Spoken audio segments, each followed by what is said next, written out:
Para iniciarmos esse segundo bloco, gostaria de convidar para o palco Daniel Maxilower, presidente e CEO da EmbraerX, uma das empresas mais inovadoras do Brasil, para falar como podemos imaginar soluções disruptivas e captar o imaginário coletivo.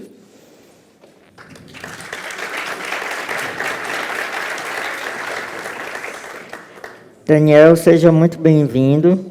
Obrigado por ter topado o convite de estar com a gente hoje aqui no Summit. Estamos ansiosos para ouvir o que você tem a compartilhar com a gente hoje. Maravilha, muito obrigado pela apresentação. Obrigado, Leandro, pelo convite. Antes de começar, vocês têm o passador de slides aí à mão? Muito obrigado. Vamos ver se eu vou, sem trocadilho, conseguir voar com a minha apresentação. E o tema aqui é disruptar ou ser disruptado. E devo confessar que, quando o Leandro fez o convite, né, para participar aqui do evento no mundo da mineração, fiquei, primeiro, muito feliz, porque eu tenho um passado com a mineração, né? Eu fui, por muitos anos, CEO da empresa chamada Chemtech, do Grupo Siemens, né, que atendeu aí muitas das empresas que estão aqui como clientes, antes, né, na minha vida pregressa, antes de me juntar à Embraer, transição que eu fiz há exatamente 10 anos atrás. Eu estou comemorando 10 anos de carreira na Embraer, e tem sido uma jornada bem interessante, de muito aprendizado, e que eu vou cobrir aqui na minha conversa com vocês, né? Mas, como eu dizia, o Leandro convidou e eu pensei, puxa vida, mas vamos falar da Embraer X, mobilidade aérea no evento da mineração. Agora que eu tive a oportunidade de acompanhar a primeira parte do evento e a minha cabeça está a 1000 por hora, como deve estar a de vocês, né? Eu já estou me sentindo mais confortável. Eu entendi um pouco o contexto. O difícil vai ser manter o mesmo nível, né, dos palestrantes anteriores. Mas eu espero trazer aqui alguns insights, né, que vocês julguem interessantes a partir da jornada de inovação na Embraer, né? A Embraer é hoje a terceira maior fabricante de aviões comerciais do mundo, está também entre as 3, 4 maiores empresas que competem no mercado de aviação executiva, tem uma área de defesa e segurança que, além de atender mais de 60 forças aéreas pelo mundo todo, também desenvolve soluções para exército, para marinha, desenvolve radares, satélites. Tivemos, semana passada, o lançamento do nosso primeiro nanosatélite. Temos empresas no setor de cibersegurança. Então, uma empresa que tem um portfólio vasto, né? Mas uma história da qual a gente se orgulha muito aí, de mais de 50 anos desde a nossa fundação, em 69. Hoje, nós somos 18 mil pessoas, né, pelo mundo, das quais cerca de 15 mil aqui no Brasil, mas temos equipes grandes também nos Estados Unidos, em Portugal e outros países do mundo, né?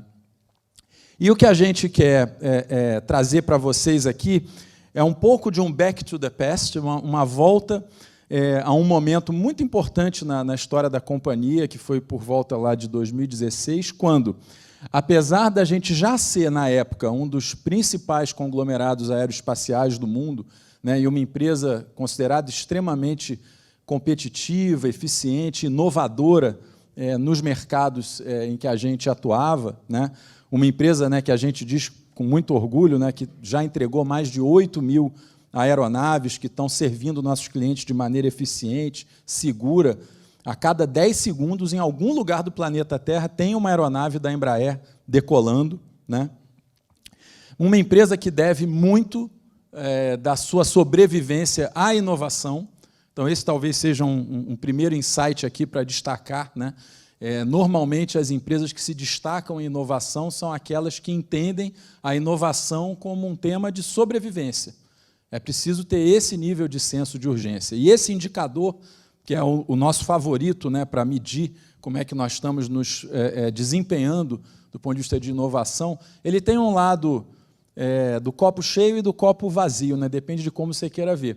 O copo cheio é você considerar que, numa indústria onde os ciclos de desenvolvimento são tipicamente da ordem de 10 anos, a gente coloca uma régua de 5 anos só para a Embraer e chega à conclusão que cerca de metade da nossa receita, nos anos recentes, veio de inovação, de novos produtos ou novos serviços que a gente introduziu no mercado nos últimos 5 anos. Puxa, dá um orgulho grande, né, quando a gente olha o lado cheio desse copo. O lado vazio, que é o que eu fico sempre apontando para o nosso conselho, é o seguinte: se a gente não continuar fazendo isso, não mantivermos esse nível de compromisso com a inovação, num horizonte de talvez 5 anos ou menos, a gente perde relevância. Nossa receita poderia ser metade hoje se a gente não tivesse feito esses investimentos no passado. Então, você se manter nessa posição é algo que exige compromisso, né, e uma batalha constante, né? Inovar não é algo que a gente consiga fazer sozinho, a gente precisa de muita colaboração no ecossistema, e isso é uma coisa que a gente, historicamente, sempre teve que fazer, né, pelo tamanho da Embraer, pela competição que a gente enfrenta, né? A gente vive num mercado em que os nossos principais fornecedores são empresas muito maiores do que nós mesmos, né? Os nossos clientes são empresas com poder de compra, de negociação muito fortes também. Então, para a Embraer conseguir se manter relevante e competitiva no mercado, a gente, desde cedo, desde a fundação, sempre soube que não dava para fazer sozinho. Era preciso ter muita integração com o ecossistema, com os nossos fornecedores, com os nossos clientes, mas também com parceiros, institutos de pesquisa, universidades, pelo Brasil e pelo mundo afora. É preciso que a gente tente orquestrar, movimentar esse ecossistema ao redor da nossa agenda tecnológica e de inovação, para que a gente se mantenha competitivo. Tudo isso, como eu digo para vocês, sempre fez parte da história, né, de hoje, de mais de 50 anos da Embraer. Porém, lá nos idos de 2016, como eu falava, a gente começou a perceber, e em total sintonia com muito do que a gente ouviu aqui hoje, né, na primeira parte do evento, que o mundo estava mudando mais rápido. Que havia um fenômeno de convergência, né, que a Poliana falou, que estava começando a saltar a nossa vista, aos nossos olhos. A maneira como a tecnologia estava evoluindo em outros setores começava a mostrar implicações e possíveis impactos nos nossos mercados. Então, por muito tempo, a gente se satisfez em comparar a Embraer com nossos grandes competidores dentro do nosso próprio mundo, dentro do nosso quadrado, que é um clubinho bem fechado, né, o mundo das empresas fabricantes de aeronaves.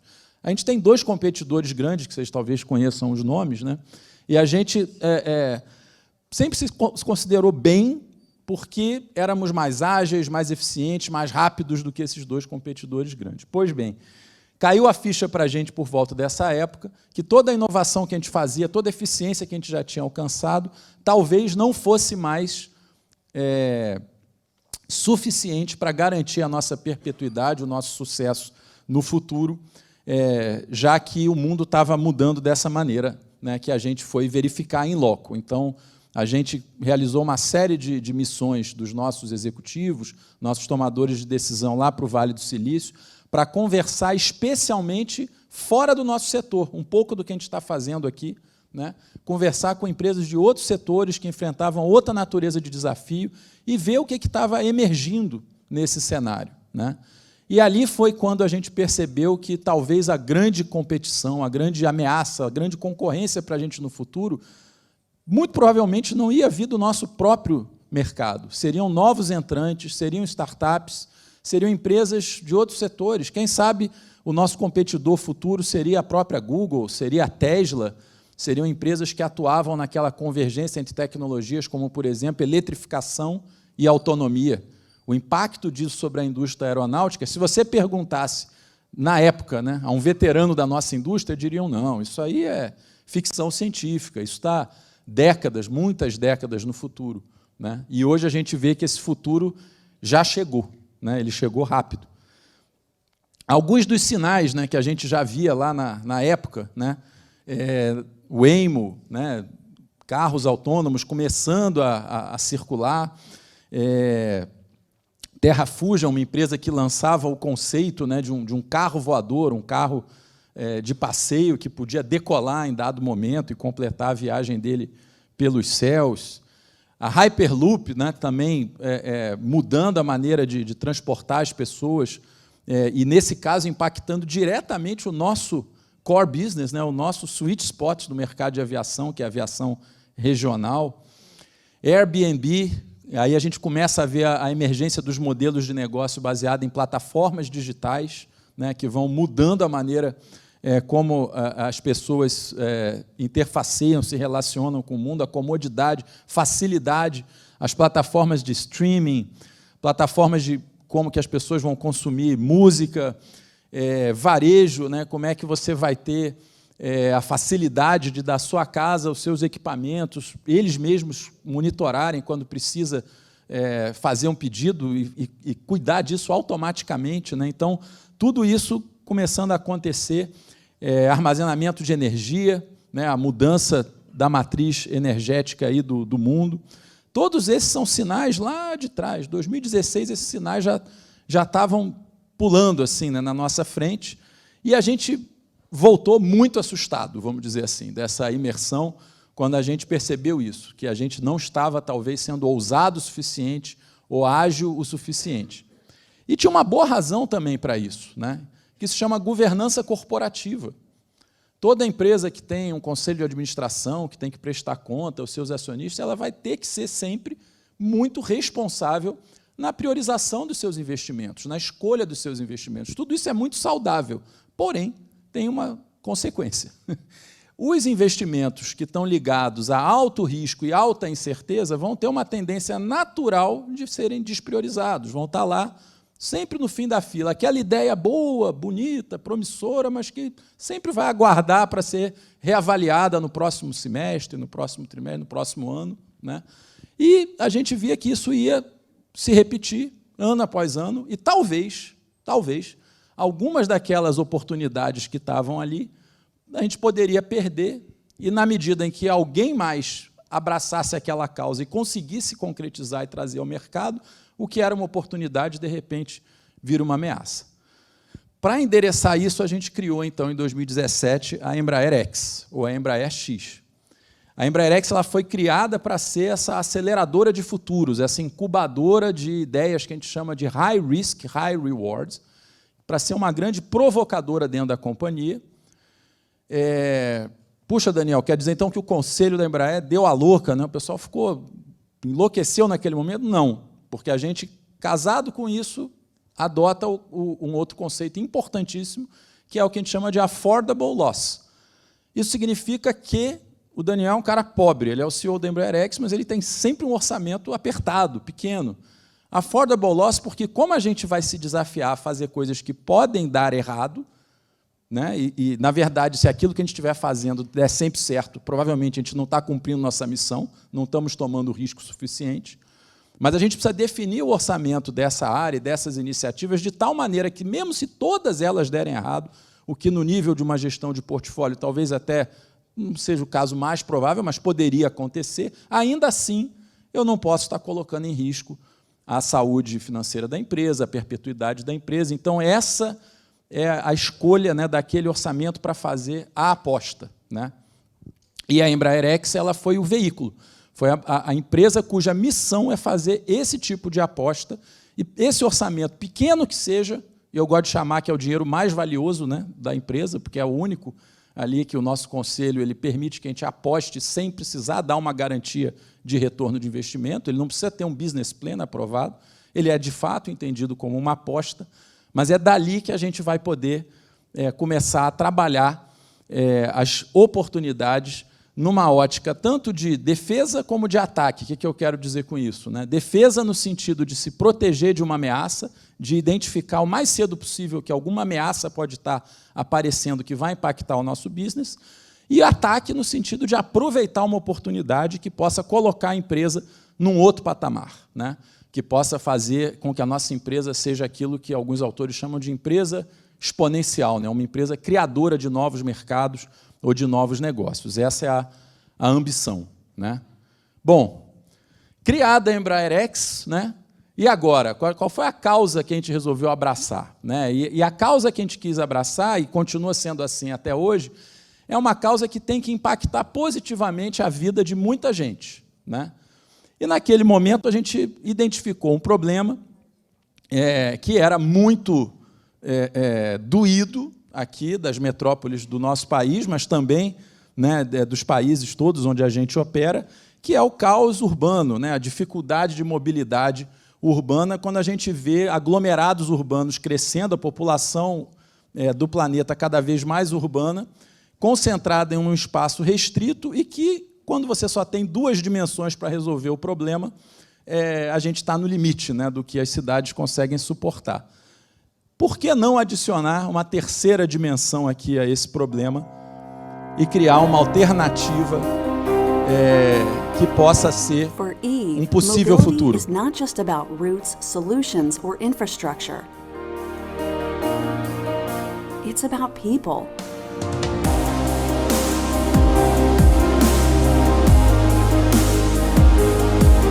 We think of mobility as the key to making life more fluid and cities friendlier.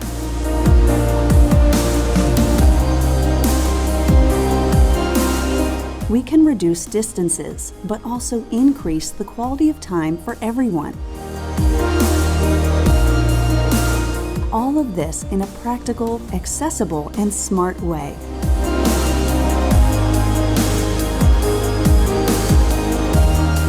With a passion for innovation and a collaborative mindset, we have reimagined the possibilities of mobility to enable what matters: human connections. And we do it in a safe and sustainable way for everyone, everywhere.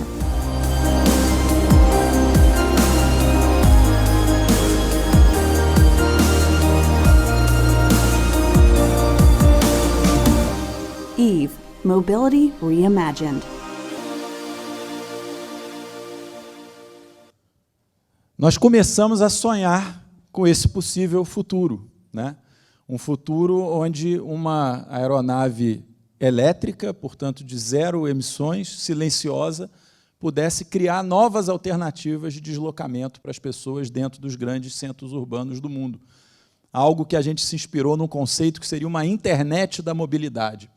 Se a internet já possibilitava mover dados, né, de um ponto a outro, informação de maneira tão simples, tão acessível, por que não pensarmos uma mobilidade, mover pessoas ou cargas com o mesmo nível de interconexão, de facilidade, de experiência, de uma maneira diferente, né? Conversas que nós abrimos a partir da criação da Embraer X, da criação do nosso Outpost no Vale do Silício, começaram a nos levar a trocar ideias com interlocutores improváveis, né?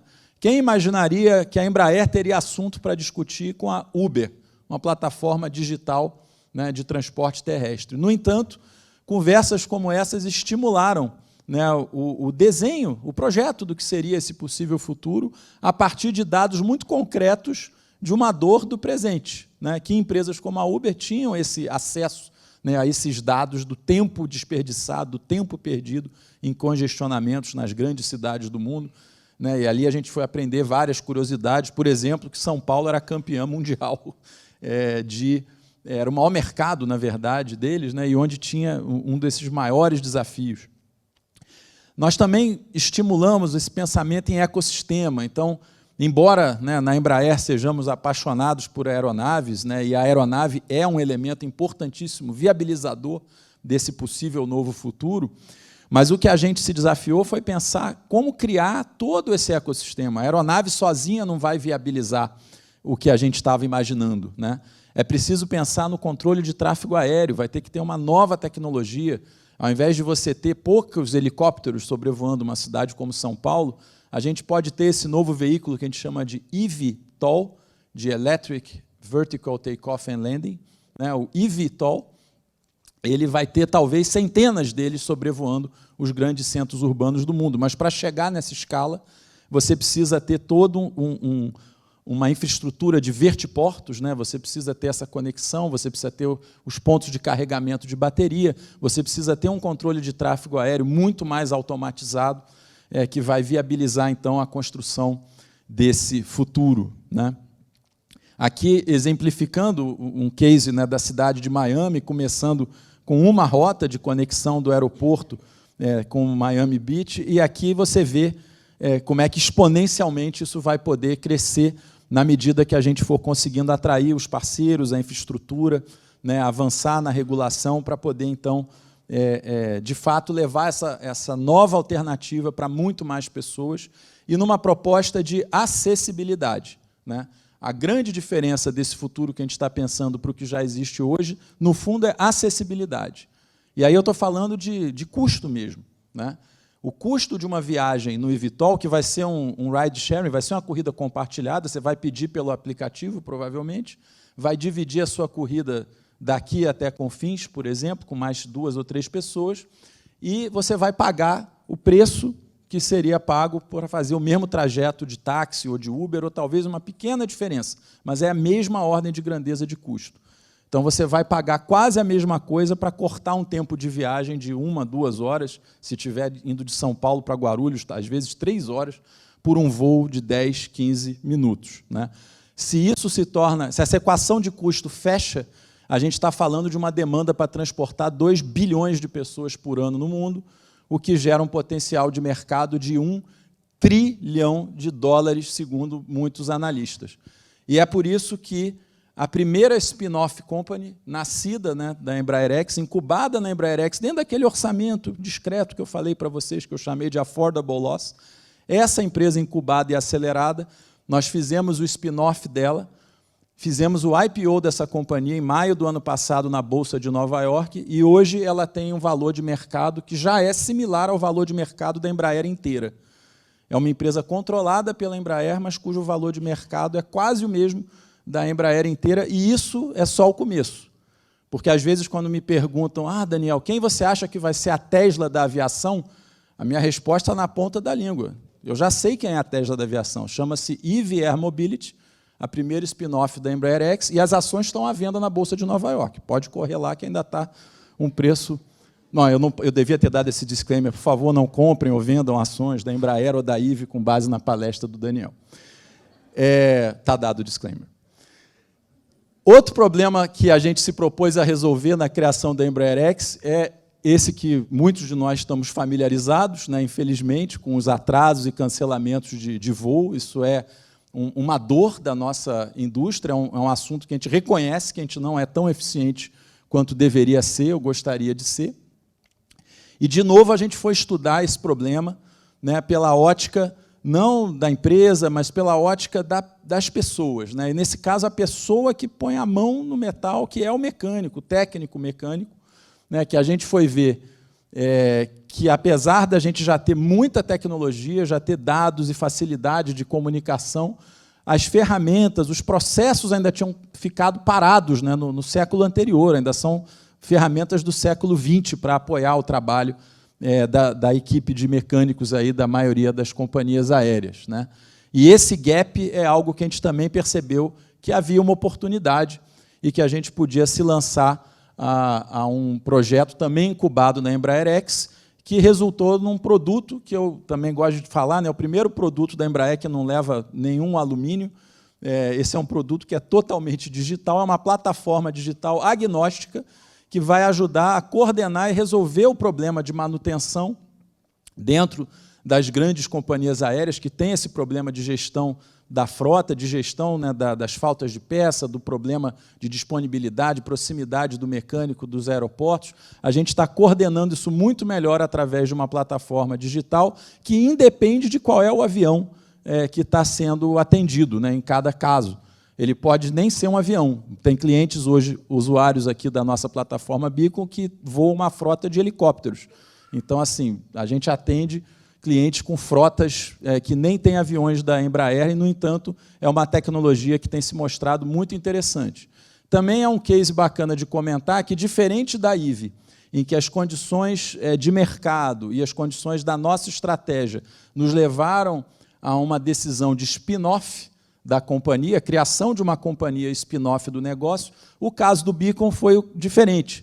A gente fez uma avaliação estratégica e acabou decidindo pelo spin-in.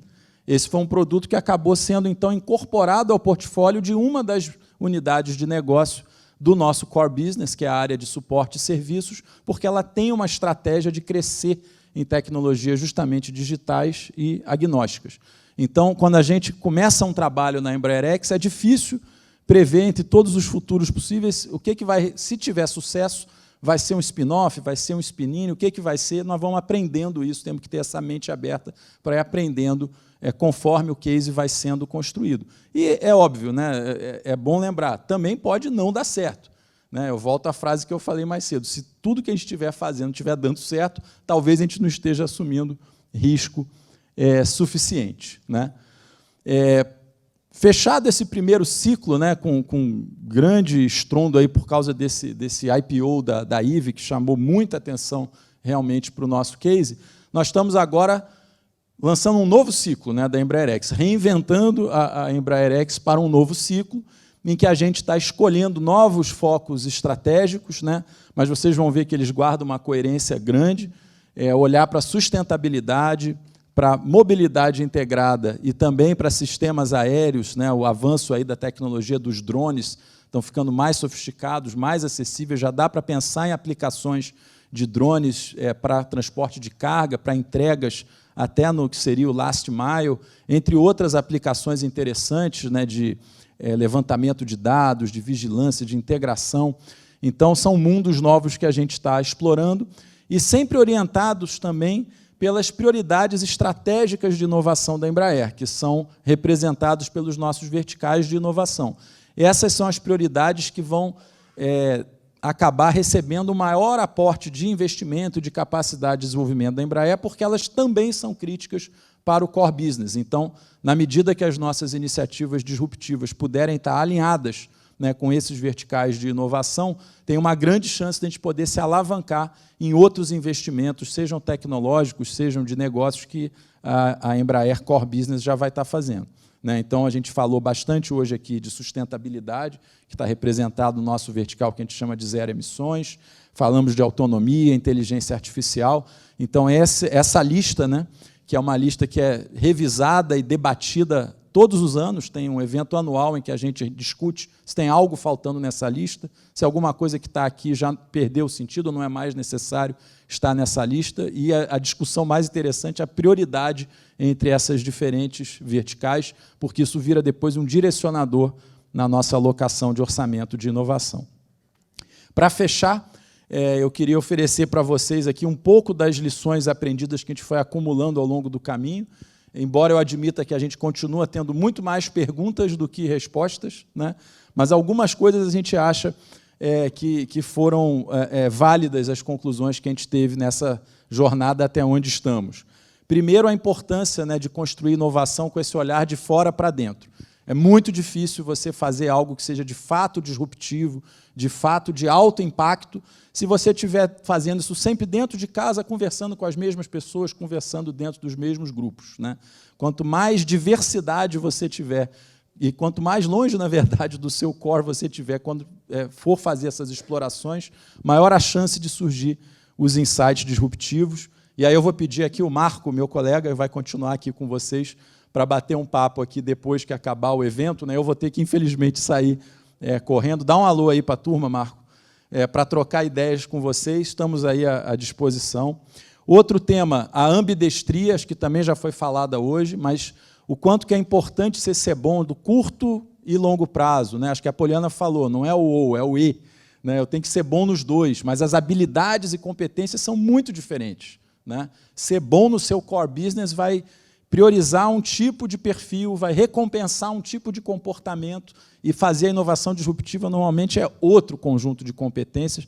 Fazer esses dois mundos sobreviverem dentro da mesma empresa, não tem receita pronta para isso. Né? A gente pode trocar uma ideia como é que a gente tem tentado fazer isso funcionar no case da Embraer-X, mas encontrar isso, essa receita é importante para poder praticar a ambidestria. Né? Proteger esse investimento da inovação, mesmo que ele seja pequeno, ele é o seu affordable loss, proteja esse orçamento valioso, né, ao longo dos anos, para você poder estar sempre explorando essas oportunidades, se protegendo das ameaças.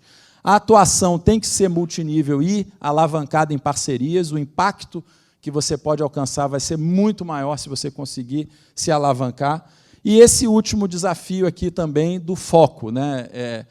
Quando você se abre para o ecossistema e se abre para essas conversas, é claro, tudo parece potencialmente útil, interessante, mas em algum momento você precisa começar a convergir e escolher qual é o seu foco, qual é a prioridade estratégica, qual é o problema que você quer resolver, o valor que você quer entregar para o cliente. Esse foco vai ser muito importante para que aquele dinheiro pequeno, né, que vai estar aplicado ali, possa gerar o maior impacto possível, né? Então, era um pouco do que a gente queria dividir com vocês, né? O nosso motto, né, o nosso slogan hoje é o Crafting Extraordinary Futures, né, criando futuros, no plural, que possam ser extraordinários e que tragam melhoria de vida, impacto positivo para as pessoas. Sonhar esses futuros e buscar concretizá-los exige muita coragem, e a gente espera que o nosso case, né, que essa nossa jornada possa ser também uma inspiração para que mais empresas, mais organizações se juntem a nós nessa missão aí de sonhar e concretizar esses possíveis futuros. Muito obrigado a todos aí pela atenção.